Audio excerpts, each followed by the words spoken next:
జీఎస్టీపై Congress BJP నేతల మధ్య మాటల తూటాలు పేలుతున్నాయి.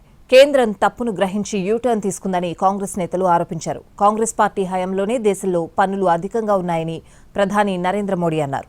జీఎస్టీ స్లాబ్ల తగ్గింపుతో సామాన్యులు, మధ్యతరగతి వాసులకు కేంద్రం బిగ్ రిలీఫ్ ఇచ్చింది.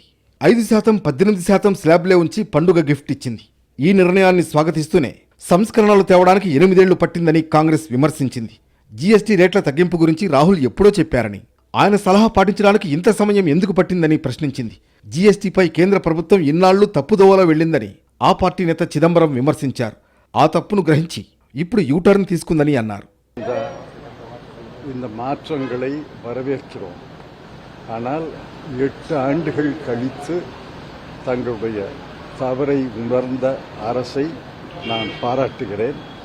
8 ఆండుகளுக்கு మున్నారు యూపీఏ హయాంలోనే అధిక పన్నులు వసూలు చేశారని ఫైర్ అయ్యారు ప్రధాని మోడీ. గతంలో పన్నుల రూపంలో కాంగ్రెస్ నేతలు దోచుకున్నారని, దేశ ప్రజల దుర్భర జీవితాలకు వారే కారణమన్నారు. జీఎస్టీ స్లాబ్ల సవరణలతో అందరికీ ప్రయోజనం జరుగుతుందని, దేశ చరిత్రలో ఇదొక మైలురాయిగా అభివర్ణించారు మోడీ. జీఎస్టీ సంస్కరణలతో దేశ ఆర్థిక వ్యవస్థ మరింత బలపడుతుందని, నిత్యావసరాల ధరలు తగ్గుతాయన్నారు. जीएसटी 2.0 के रूप में कह रहे हैं, लेकिन असल में ये देश के लिए सपोर्ट और ग्रोथ की डबल डोज है.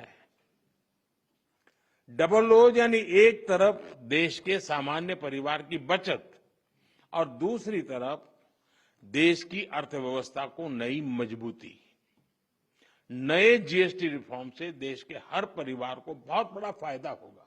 మొత్తానికి జీఎస్టీ స్లాబ్ల తగ్గింపుతో రేట్లు దిగొస్తాయని జనం ఖుషి అవుతుంటే, కాంగ్రెస్, బీజేపీలు మాత్రం పరస్పరం విమర్శలు చేసుకుంటున్నాయి.